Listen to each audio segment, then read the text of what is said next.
Welcome to Top Sports Talk, presented by Top Sports News. I am your host, Caleb Jennerette, and next to me is my co-host, Isaac. Isaac, how are you this week? I'm doing just fine, Caleb. We start off every show by either a heartbreak about a certain NFL team or being happy. My Chiefs have not played yet, so I'm in a pretty good mood. We'll see what tomorrow brings, but we always circle back to preps and Mhm. a crazy week. Some milestones accomplished, some uh some crazy games, events, cross country, good week, volleyball, you name it. Can't wait to get into it with you. I'm pretty fired up to get this week started. Yeah, so it's been pretty good weekend for me as Nebraska finally got a win yesterday. I mean, Go Broncos are currently losing right now, but I have no doubt by when this comes out that the Broncos are going to be 3-1. So we'll see about that. Um, That's right. but yeah, so before we start, I want to thank our sponsors, Invista Credit Union and Family Guidance Center, for continuing to sponsor. Also wanted to shout out the ticker, as always a useful tool. Just go to the website either on your phone or on a computer, whatever you need to do. If you just want to look for all the scores, put in some stats, helps us out a lot, helps other families that want to know what the scores are. So just super cool tool, and it's super helpful. Um, so yeah, use that. It, And I was gonna yes, say it got cold outside, so I got the there you tasting go. Santa sitting right next to me since it got a drop to 60 degrees, so now the Santas, all the Mm. Christmas trees come out. Real quick, candy corn, is it a legitimate contender or is it a pretender?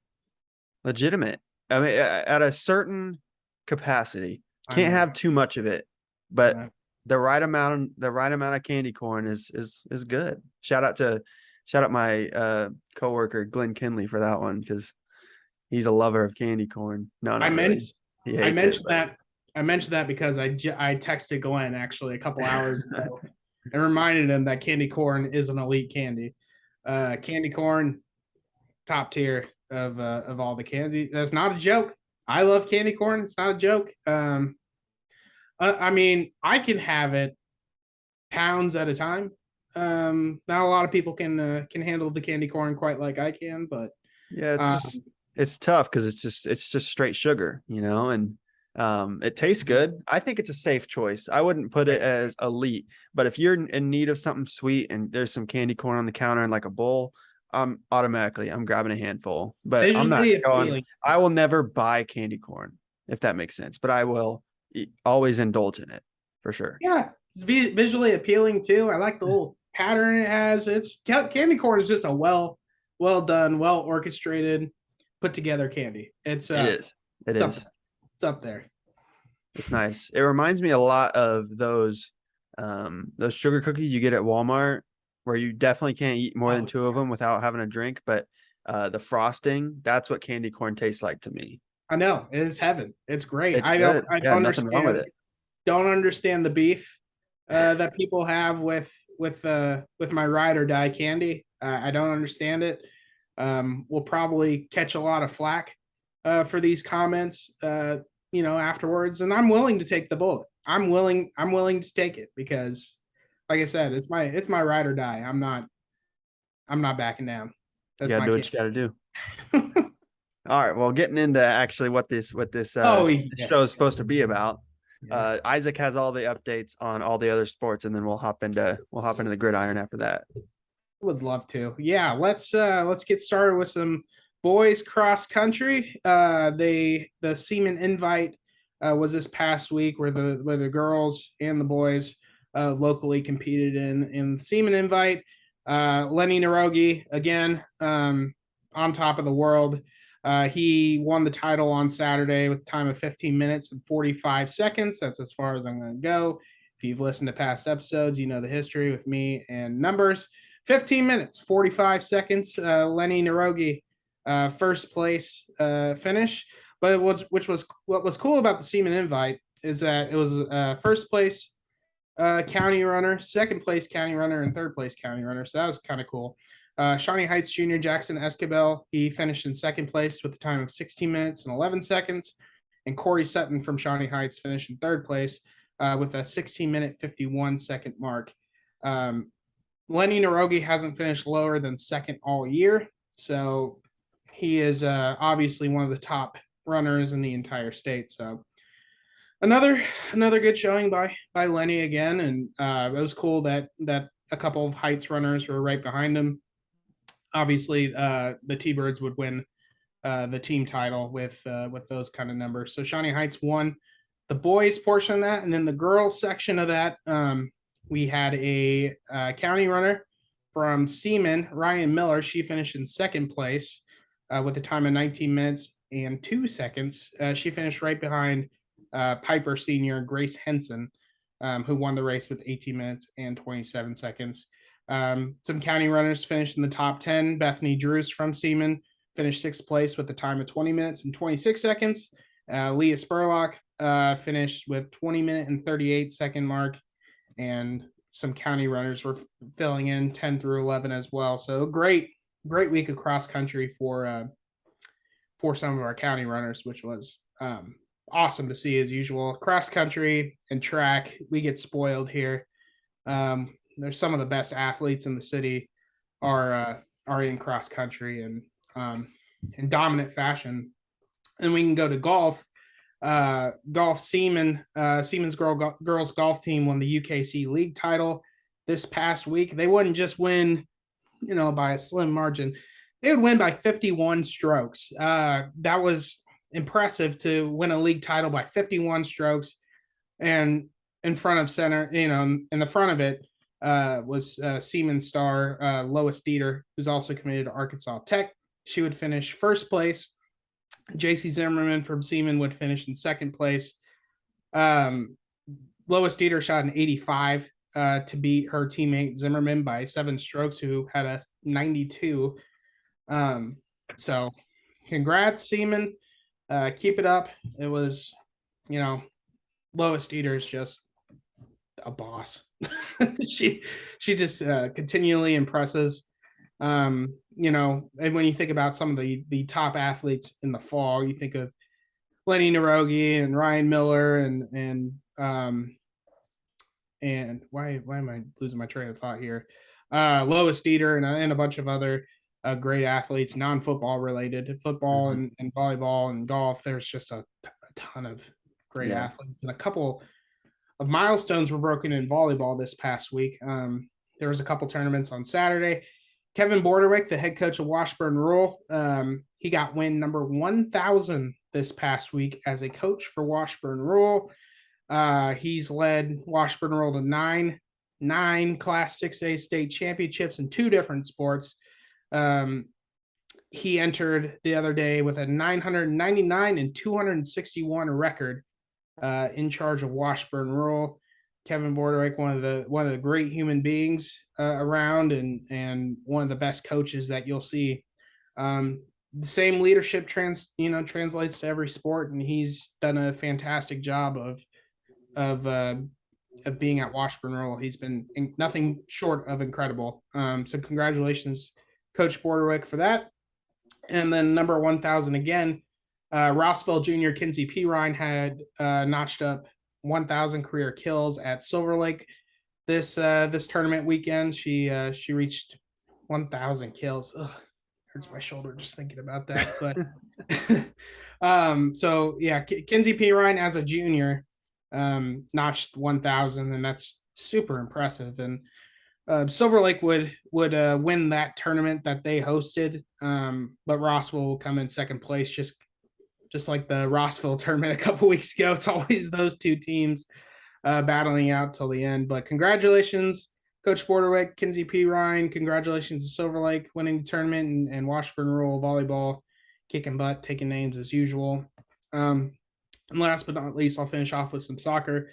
The Junior Blues hit the road. They went to Burlington, Iowa, which is crazy, to play some national competition this past week, which was awesome. I love seeing that. They're best of the best. And so they were in Burlington, Iowa this past week for a 3-day trip.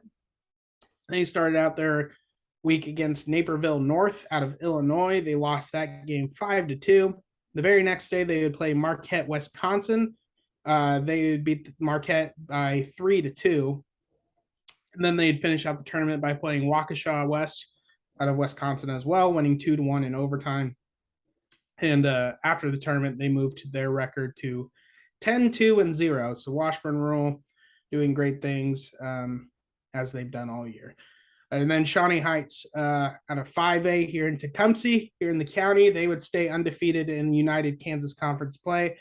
They topped DeSoto 1-0 in a shutout win, and then 24 hours later, they'd play Casey Piper, and they would win that game 3-0 thanks to Jordan Garvin's 2 goals. And the defense has just been stellar for Shawnee Heights as well as the offense. But in UKC play, they've won 6 straight.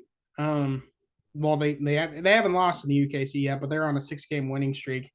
They've outscored the United Kansas Conference 17-2 in those 6 games, and then they have a tough test on Tuesday against Topeka High at Hummer Sports Park, which should be a really good game. I'm really looking forward to seeing the outcome of that because Topeka High has been playing really well lately. But yeah, that's some of the headlines out of all the sports in Topeka. We'll get to football here in a second, but great stuff once again each week, from cross country, volleyball, soccer, golf, tennis, you name it.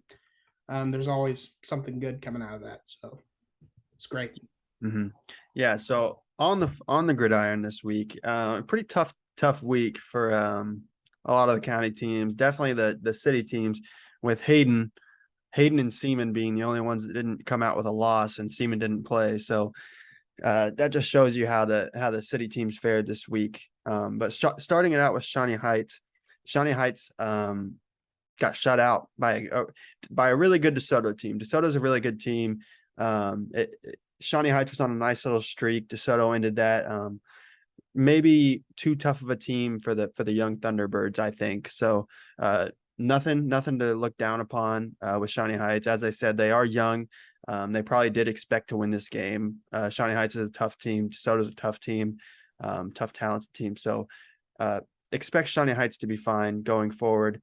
But they don't have an easy road as they play Wamego next week, 4A powerhouse there. So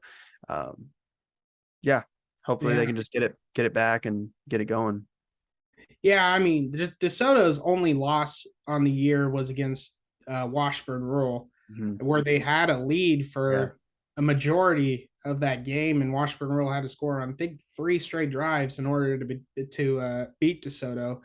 DeSoto is one of the one of the best teams in the state, in 5A. I think that was a tough test for Shawnee Heights. I mean, you think back-to-back weeks is Baser Linwood, or back-to-back weeks, you get Seaman, Baser Linwood, and DeSoto. It wasn't easy for them, but they'll look to bounce back and get a game plan going as you mentioned, they're going to Boomtown this week. They're going to Wamego, so excited for that one.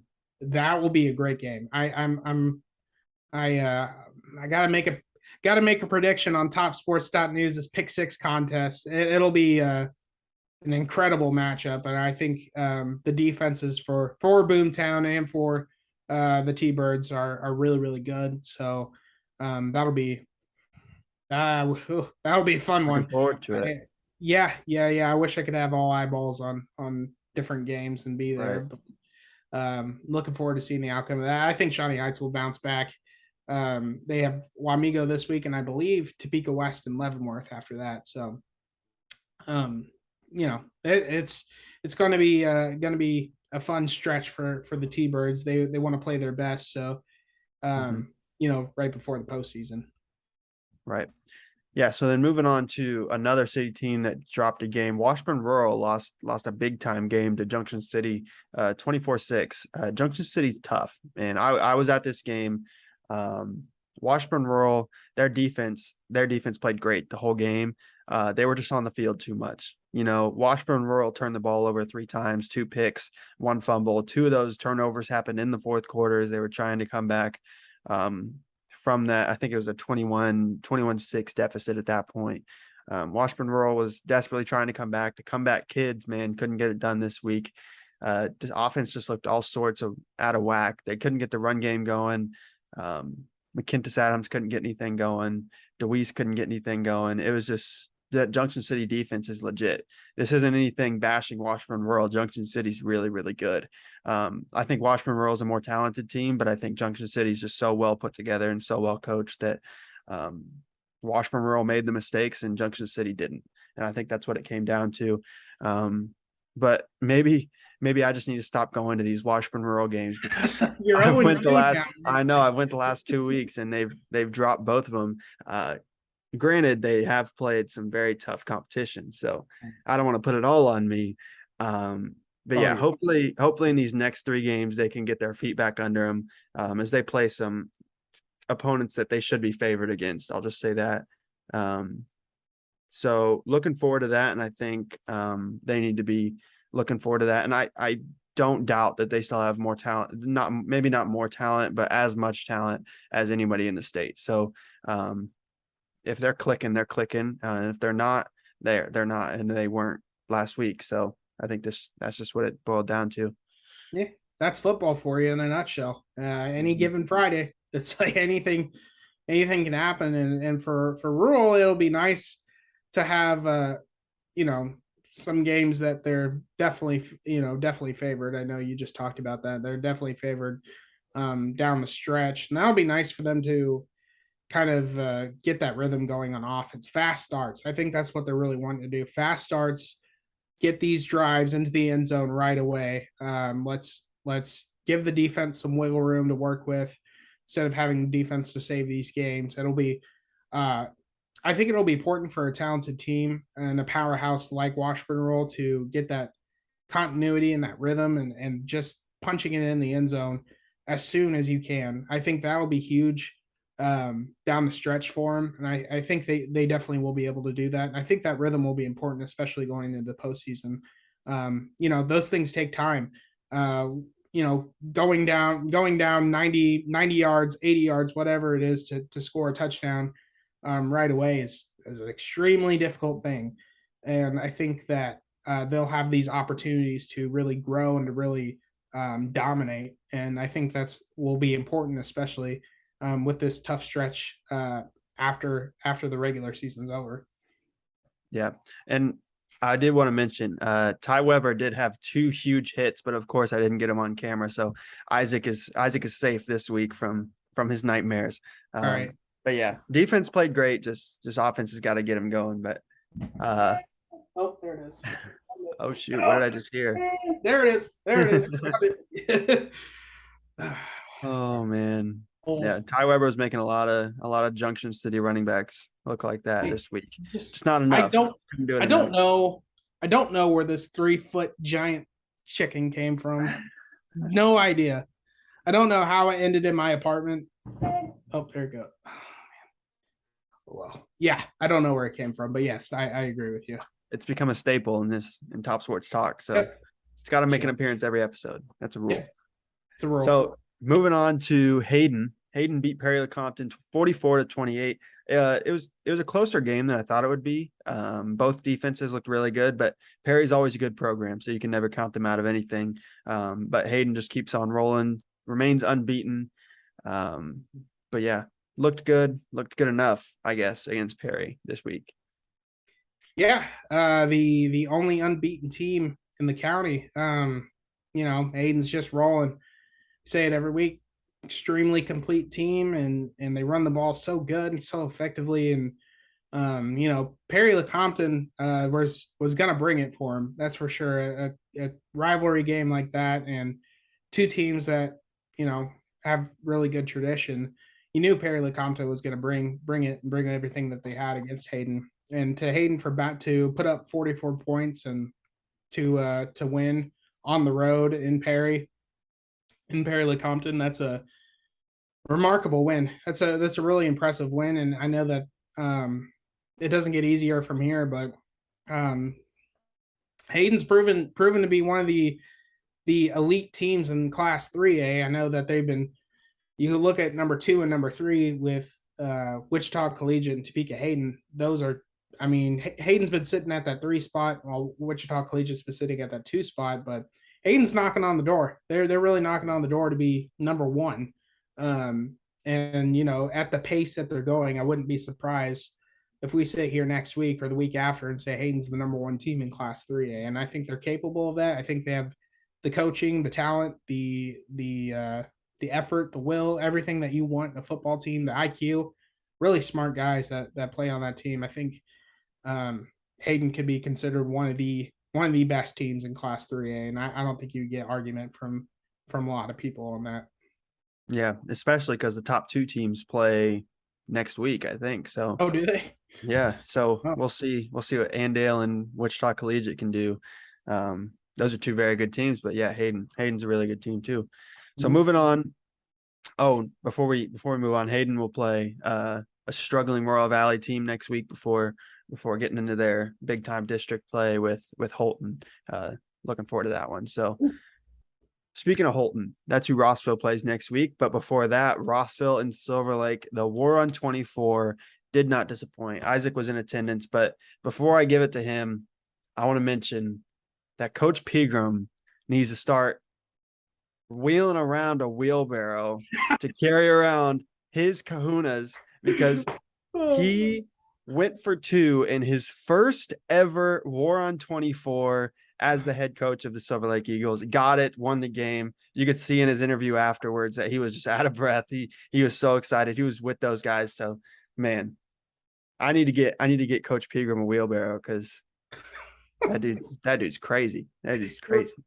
He as soon as that game-winning touchdown was caught in overtime, he ran like a 3.49 40 with the team to the end zone to celebrate with the guys. But what a game that was! I'm still my jaw is just it was just dropped. The whole game was just back and forth, back and forth. The offensive effort from Silver Lake to come out on top really didn't flourish until that fourth quarter, where they really put it to Silver Lake because they are to Rossville. They're down 14-0 halfway through the fourth quarter. And Tanner Martin had a 1-yard touchdown pass with I think 6:44 to go in the fourth quarter. 19 seconds left in the game. Rossville is chasing and running after Martin. Martin from the 43 drops back off his back foot, heaves it to the corner of the end zone to find freshman Dane Johnson, who Tanner Martin told me afterwards he wasn't even aiming for Dane Johnson. He just threw it up because he saw Troy Hyman back in the corner. Wow. And the ball just happened to go to the very, very corner of that end zone from 43 yards off his back foot to tie the game up with 19 seconds left. 19 seconds left in the game after trailing 14-0 halfway through the fourth quarter. Extra point is good. Rossville doesn't have much to any time to put some points on the board, so they just take a knee. We're going to overtime. Rossville wins the coin toss. Rossville wants the ball first. They get the ball. They score. They kick the extra point. And then here comes Silver Lake. Silver Lake has their first play of overtime was a run that was stopped. Didn't gain any yardage from that. But then Tanner Martin found Troy Hyman in the end zone. Bam. There's 6 points. And everybody's looking around. Silver Lake's fan base is hooting and hollering, having a good time. We can't believe that we're in overtime. This is the craziest game. Instant classic. One of the craziest games I've ever seen in my entire life. Adrenaline rushing through everybody. Coach Pegram calls a timeout. And he looked over to Troy Hyman. He said to Troy Hyman, do you want to win this game? And he said, sure. And Coach Pegram said, say yes, bud. Say yes. And he go, yes, sir. So then they go out there and Tanner Martin found Troy Hyman again. Basically the exact same play. Troy Hyman all night long was just awesome. Nine catches for 112 yards, but he caught the ball and then it was a blur for everybody. I'm with my phone recording this and I feel like I tore my hamstring, but the adrenaline is just so high. I'm like, oh, I can't believe it. Then I'm like running with them and I see Coach Pegram just right next to me. I'm like, it's like that guy. Great game though. Rossville's defense was awesome. Silver Lake's defense was awesome. Rossville forced four fourth down stops, some turnovers, forced some turnovers. And Silver Lake did the same thing. Coach Derek Thomas and Coach Logan Pegram just put on a classic game. I mean, it was everything that you wanted times 10. It was incredible. You couldn't find an empty seat in the place. War on 24 was everything that you could imagine it being. And golly, that was such a crazy game by both teams because the juice that Rossville had and the juice that Silver Lake had, it was a classic game, man. It was awesome. Mm. Both teams did an amazing job. Silver Lake came up at the end in front of their home crowd to finish it off and come up with a win. Rossville's run game was impressive with Braden Hensley and Cade Pirine and Camden Horak did wonders. Silver, Tanner Martin's arm, his 3 touchdowns, 276 through the air. He had 81 on the ground. Silver Lake had a special night, and that was top-notch game, instant classic, one of my favorite games I've ever watched. Yeah, yeah, for sure. Really jealous that I didn't get to attend that one. But Rossville, Rossville will host Holton next week, so it doesn't get any easier for the Bulldogs. And then Silver Lake travels to Pleasant Ridge, correct? Yep, that is correct. It'll be a road matchup for Silver Lake and Rossville going from Silver Lake to Holton. That's a pretty tough one too. But what way to bounce back than beating a team like Holton? Well, I mean, That would be great. Then the confidence is right back with you. The momentum and the confidence is right back with you. So that'll be a great game. Two of the elite programs in the state going at it. Yeah. That'd be fun. Yeah, for sure. So then moving on to maybe not as exciting of a game. T-High lost to a very talented Wichita Northwest team, 81-13. Whenever you get 81 points put up on you, it's probably not a very successful game. But that's just, I mean, T-High, man, they have had it rough, and they continue to have it rough as their schedule is Washburn Rural next week, Junction City the following week, and then they end the year against Hayes. Like, this is brutal for the young Trojans, and I just don't want to be them right now. I'm glad I'm not them, honestly. Right. It's tough. Yeah, I mean, it was a great win against Emporia the week before. You knew you're going to have a tough matchup with Wichita Northwest, hitting the road, going to Wichita, facing, again, one of the top teams in Class 6A. And then the week after, you get one of the top teams in Class 6A again in Washburn Rural. And then, who'd you say was after Washburn Junction Rural? City. Who just beat Washburn Rural. And then you have one of the best teams in Class 5A in Hayes. Yeah, it's a juggernaut of a schedule. We say it every week, but if Topeka High, I think the message at this point is go be the bad guy, go ruin somebody's season. Like if you can beat a Washburn Rural, or you can beat a Junction City, or you beat a Hayes, you can ruin their season. So I think if you want to be the bad guy, if you want to leave that sour taste in their mouth, go be that guy, go be that team. I think that should be go play your best football, but at the same time, go ruin somebody else's season, and they won't forget this Topeka High team. And if they don't forget that Topeka High team, I mean, you didn't, some of those wins and losses weren't pretty, or those losses weren't pretty, but if you can make your mark like that, if you can be remembered by taking down one of these top teams in either 6A or 5A, that'd be huge. That would make the season at this point, because they've had their fair share of losses this season. I think that would be huge. That would be huge, and they never forget you, and then people respect you a little bit more, and they won't take you as lightly. Yeah, no, it's a detriment to the teams that they would beat, but it would be probably the highlight of their season if the Trojans could pull that off. So moving on to a team in a similar situation to T-High, T-West. T-West got beat by Lansing. It was close at one point. Closer than the final score. They lost 42-0. Similar to High, as I mentioned, I think they need to get this win, and they have a very winnable game next week against Turner. Excited to see what they can do there to gain some confidence. As Isaac has preached all year, they have talent. They have one of the best quarterbacks in the state. So the talent is there. They just need to get that confidence, and they need to win one of these. And I think it'll show in the following weeks. Yeah, and I know Russell Norton wants guys to buy into this system, and I think with a win over Turner, what better way to buy into the system is getting a league win.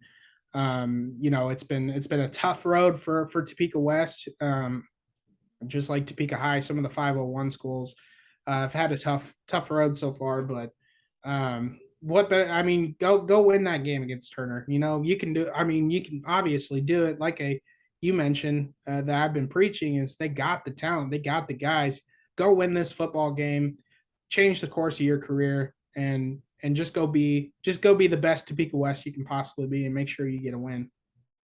Yeah, and I talked to Coach Norton, not about Topeka West, but about his other job at the Topeka Tropics as the GM, and he wants to stay in Topeka. He loves Topeka, and he wants to win in Topeka. So I know he's got passion for this program, but just needs to show up on the field. Yep. Moving on to Highland Park, who lost their streak that was so amazing for so long to Lincoln College Prep 59-22. It was a close game at one point. 29-22, I believe, was a score at one point. Then Lincoln just started running away with it.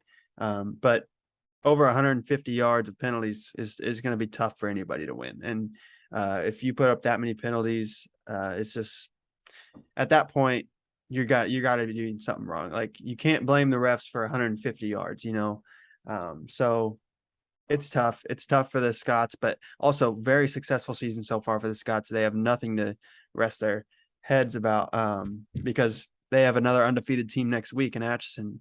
So excited to see how that one goes. If it means anything to the Scots, they're still undefeated in Kansas. So there you go.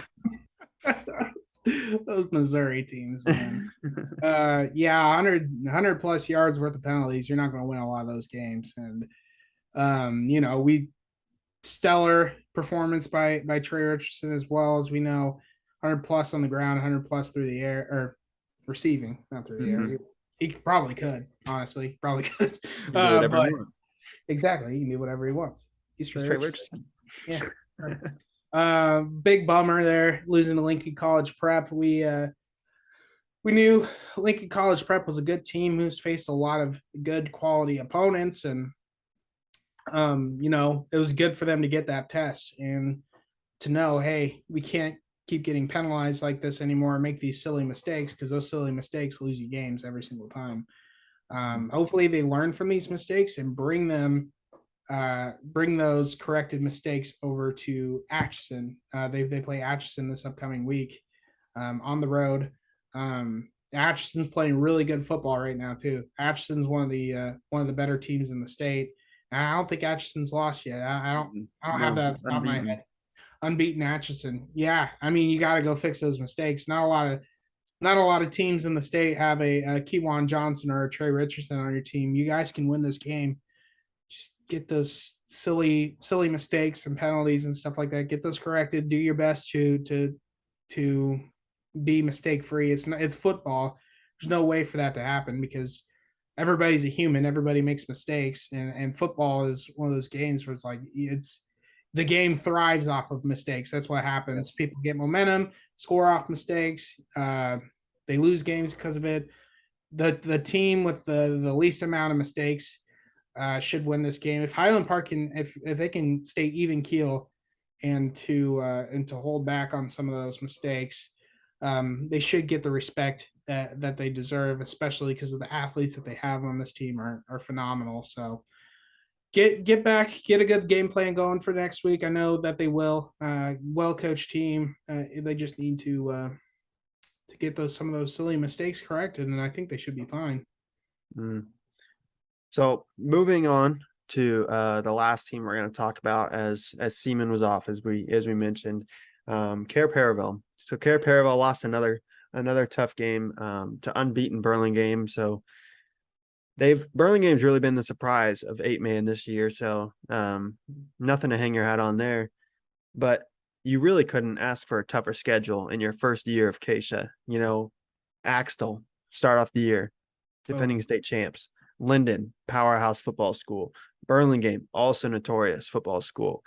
They play Madison Hamilton next week, who's just beat Linden. So it's been a tough one, man, for Care Paravel, but I think they've shown that they can compete, and maybe with a few more years under their belt in Keisha, or maybe even next year, they can compete and they can make a run at this thing.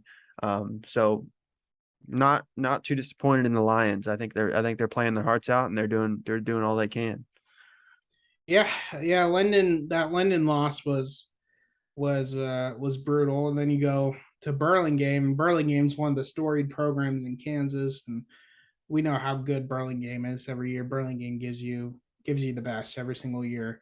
A well-rounded, complete Burlingame team is usually going to win, no matter who steps in front of them. So I don't fault Care Paravel much for that one. It's much closer than the Axtell loss. Much closer. They hung tight with Linden. Now they just have to go face a tough Madison team. The Bulldogs have been tough forever, and that 8-man D1 is tough stuff, man. It's toughly, especially if teams like Linden dropping down, and you have your Burlingame in the area that you're in. Keisha is not a warm welcome by any means. You're going to get some of these teams that are pretty stacked, but Care Paravel still has time. If you face those teams, if you beat Madison this week, you most likely beat anybody. You can hang with anybody, because Madison should have probably been a top 10 ranked team heading into last week, and Linden was unbeaten before that. So I mean, if they beat Madison, I mean, they can, we've seen them close effort games.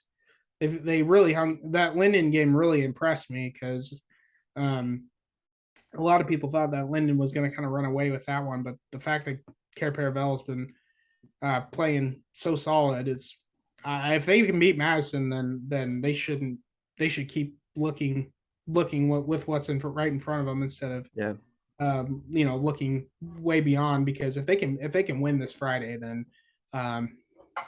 hey, you can do anything. You can literally do anything, because Madison is as tough as it gets with those class of opponents, with the Axtells and the Lindens and those schools. It's like, just go do it. If you go do it, then boom. I know it's hard and it's easy to say that, but an 8-man is exhausting. It is exhausting physically, because you don't, most of the time, you do not have any plays off. You're in there for the entire game. So it's just who's going to have the best endurance, and if Care Paravel can hang on, and if they beat Madison, hey, they can do anything. Anything can happen. Yeah, just do it. That's why they play the games. Yeah, don't get too rattled, and keep your composure. Get a good game plan, and limit mistakes. Kind of like with some other schools, it's like Care Paravel doesn't make a ton of bad mistakes or anything, but they've been playing pretty good football. I'm with you on that. I'm with you. I'm not disappointed in the Lions by any means, because these games are tough, and they played some of them pretty close. So yeah, that's what we got this week for Top Sports Talk. We'll be back next week, as always, with another episode, talking preps, talking gridiron, talking everything high school sports in Shawnee County. That's what we're all about. Like this video, subscribe to the channel, comment down below your bold prediction for next week. Check out the ticker. Thanks to our sponsors. Shout out Rick. Rick's the man. We love Pistol. Pistol's the best. No. Yeah. He does a lot. Mm-hmm. All right. All right. We'll see you later.